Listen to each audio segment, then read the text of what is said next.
Good morning, good afternoon, or good evening to my fellow travelers on this wonderful rock we call planet Earth. Welcome to another episode of Recovery is Effin' Awesome. I am Robo, and my day of grace is May the 7th of 2010, and for that, I am as grateful as I know how to be today. For all of you who are new, thank you for tuning in. For all of you who are back, again, thank y'all for tuning in. Couple updates. We are trying to get some more guests on the show because I know y'all probably get tired of listening to me just ramble on and ramble on about daily life and how we get through another day of recovery, dealing with this crazy ass planet. We do have, if you would like to support the channel, please tell your friends all about it. Have them listen. Y'all keep listening. If you want to buy some merch, we have that at recoveryiseffnawesome.podbean.com. That is our website. We also have a Patreon, which is linked to the website, or you can go to patreon.podbean.com/RFA, or you can just keep listening, and I appreciate all the support that you can give me. Now, let's get into some daily thoughts. Today is May the 3rd, 2024, and being as honest as I can be, I was not the greatest example of recovery today. I allowed other people to make me fucking nuts, right? Because other people don't control what I say, what I do, how I feel, how I act. I control all those. It's taken me almost 14 years to figure it out, but I let people who aren't doing, again, what I thought that they were supposed to do, get to me. And it's when I'm in that, and I don't know if any of y'all can relate, but when I am in that spot, I know what I'm feeling. But sometimes, if I'm being honest, it feels good to get that adrenaline rush, right? And, I had somebody ask me, I said, Robo, why are you so angry? I'm like, I don't get angry. I haven't been angry in a very long time. I go from, zero to pissed off really quick. And it's not something that I do often, but when I do, it's kind of scary, and then I get done.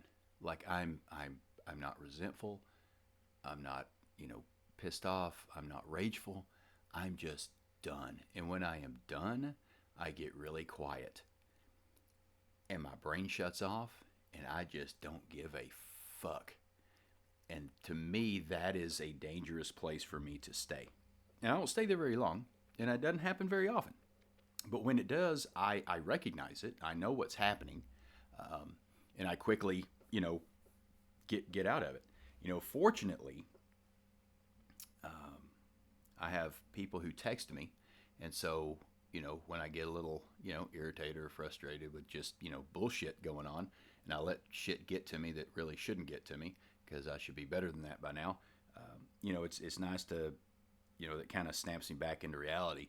I'm also fortunate I get to work with another person in recovery, and I just kind of look across the room, and there he is, and just like, okay, all right, let's get back doing what we're supposed to be doing.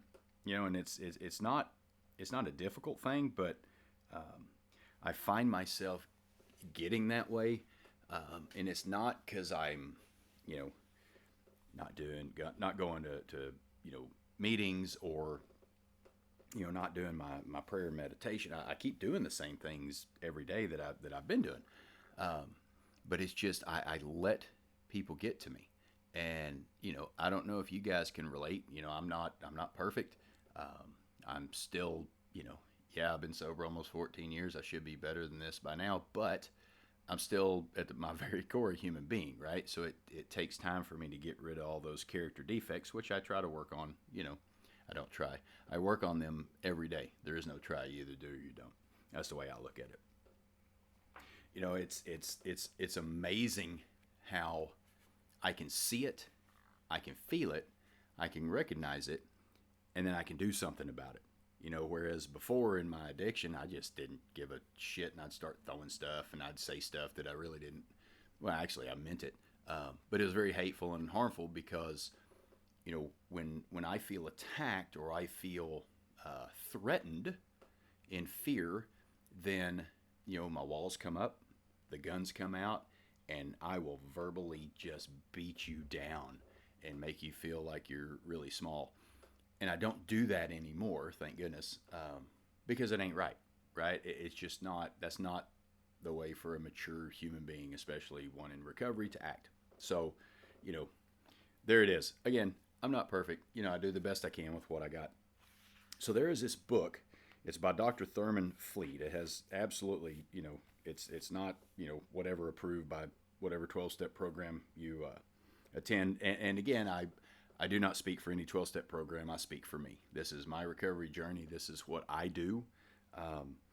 And any help from, outside the rooms, if it will help me, I'm taking it. And I'm going to take full advantage of it.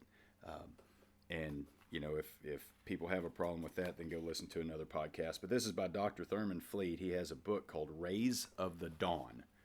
There's a chapter in here. It talks about, the whole book is about like the natural laws, right? So there, it talks about the mind, the body, and the soul.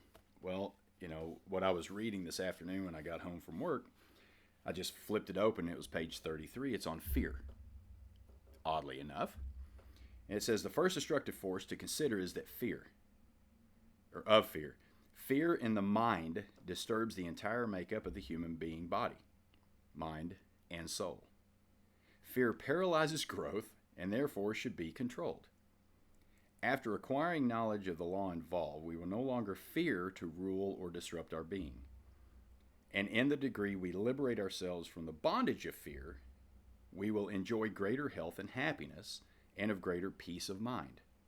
Deliverance from fear releases the power within that promotes development of the whole organism.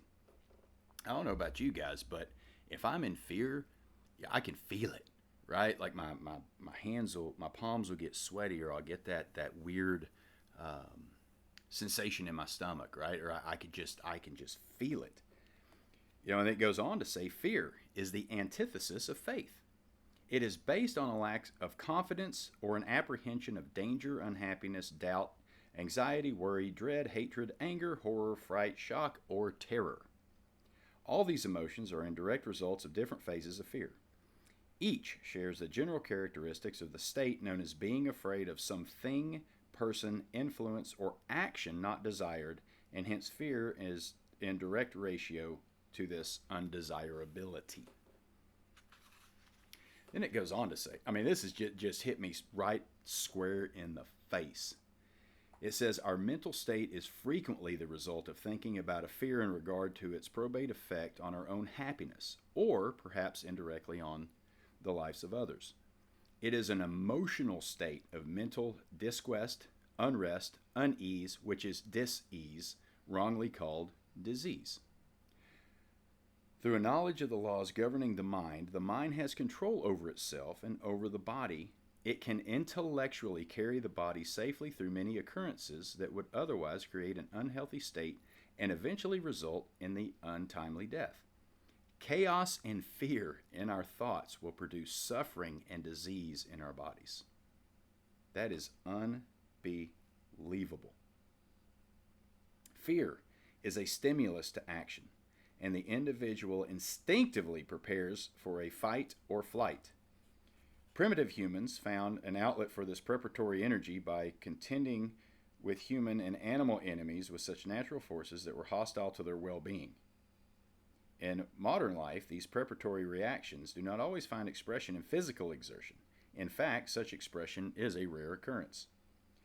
When we fail to act, fear becomes inverted. For that which cannot go outward must go inward. Thus, we create panic within, and our whole organism is disturbed. And when I tell you that is exactly where I was today, and I wasn't scared of, right? So people weren't doing what I needed them to do. I'm in a customer service business. And so I guess my fear was I would think that because we are all interconnected, right? I am a representative of this company. So therefore, if they have a bad experience, right, it shows, bad on me. And I know that's selfish and it's stupid and it's it is what it is, right? And so, how do we get through that, right? It's part of life, and it's not always rainbows and unicorns, but most of the time it is. If I do what I'm supposed to do on a daily basis, and I am doing what the hymnal says, then I have a better chance of not having a high speed come apart. I have a far better chance of not saying or doing something that is not going to be healthy for me or somebody else. And I have a better chance of being generally happy, full of gratitude, and have serenity and peace. And that's what I choose and strive for every day. That and to be better than I was yesterday. And we do this thing one day at a time. And today wasn't a complete success on the attitude and behavior on my part, but it was a 100% success because I did not have to intentionally hurt anybody, nor did I have to put any mind-altering chemicals in my body. As a matter of fact, I didn't even think about doing that. That is not a choice for me today. And so, to get my, I don't know, aggression or my pent-up whatever in the shit was going on in my brain, I came home and I went and mowed the yard, and I feel better. And I'm fortunate that I have an outlet, I guess, to tell on myself and to, communicate with others that what you're not alone. It's not it's not detrimental so much if you have high speed come aparts from time to time. You're going to. We're human beings. It's and that, and we're recovering alcoholics and drug addicts. So that you put that on top, and we're selfish to the core. We want shit done our way because we're smarter than everybody else, and we know what's best. Even though we don't, but that's what we tell ourselves. At least that's what I tell myself sometimes. Most of the time, I don't. Because like my friend Jim would always ask me, he's like, "Would you rather be happy or would you rather be right?" And today I choose to rather be happy. I don't have to be right. But sometimes my ego, and it comes out of nowhere, my ego will pop up, and it's my way or the highway. And if you don't like it, fuck off. And that's about as simple as it gets sometimes. But that's not true, right? That's not how I want to live. I want to be happy. I just want to, that whole get along to, or go along to get along. I'm not big into that either. I do the best I can with what I have. I go to work and I do the best job I possibly can because that's what they pay me to do. And I have pride in my work, and I have self-pride because I want to do a good job. And it's just mind-numbing and baffling when people don't seem like they don't care, right? It's just a paycheck, and they don't give a shit, and they're I don't want to say they're lazy, but they're lazy, right? It's just, and that I call it what it is, and it drives me nuts sometimes, and sometimes I'll let it get to me, and sometimes my inward thoughts become outer words. And the funny thing about words is when you say them, you can't take them back. So again, just kind of want to let y'all give y'all an update on the crazy times, and if you look around what's happening in the world, it's enough to make you fucking nuts. There's got to be a little fear there. I mean, it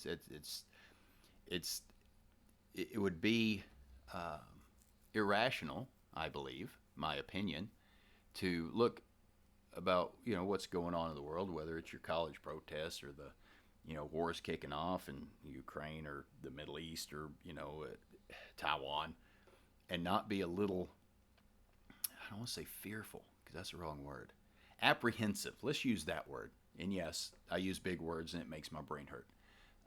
But a little apprehensive on what could happen. Now again, we shouldn't live in the woulda, coulda, shoulda, but if you're paying attention, you can see what's coming. Go to the grocery store, go to the gas station. You know what's coming. You feel it. We all feel it. But can't really let that get to us, right? Because we got today. We're not guaranteed tomorrow, and that's a stupid saying, but it's 100% absolutely true. And Jim, I'll never forget Buddha Jim. I love that guy. He used to say, we only have a finite number of days on this planet. How would you choose to live if you know that, how do you know tomorrow's not it? So it's, I don't know. It's fun. Recovery is good. Recovery is fucking awesome. So I named the podcast that, because it really is. Based on, I will take today as shitty as it could be, over any day when I was in my addiction, 100%. Because if I don't intentionally hurt anybody, and I don't put any mind-altering chemicals in my body, I got a chance. And that's all I ask for. Just a fucking chance. Whether it's my second chance, third chance, fourth chance, it doesn't matter. We have a chance as long as we stay sober and try to do good, not bad, right, not wrong, truth, not lies. We have a shot at having an extraordinary life far beyond our imagination. And if you don't believe me, understand that I am living that right now. I'm not rich. I don't have a fancy house. I drive a 91 van. But you know what? What I have on the inside, I have never had before. That's serenity, that's peace, that's gratitude. You can't put a price on that shit. And if you're new in recovery, give it a shot. Give it an honest shot, and I will promise you that your life will become different, and then it will become better. Because I am living proof that you can take a bum off the fucking street who used to live in a cardboard box, ate out of dumpsters, begged for change, begged for food, and can become, with help from a lot of people and a higher power who only wants the best for me, can become a halfway decent human being and a productive member of society. So anybody out there who doesn't think that it is possible, there are millions of us in recovery who say it is, because we are living proof every fucking day. Thank you guys for listening. I really do appreciate the support. Again, check out my website, recoveryiseffingawesome.podbean.com. Y'all have a badass day. Keep the plug in the jug. Treat everybody with a little bit of kindness, love, and respect. And remember, recovery is fucking awesome.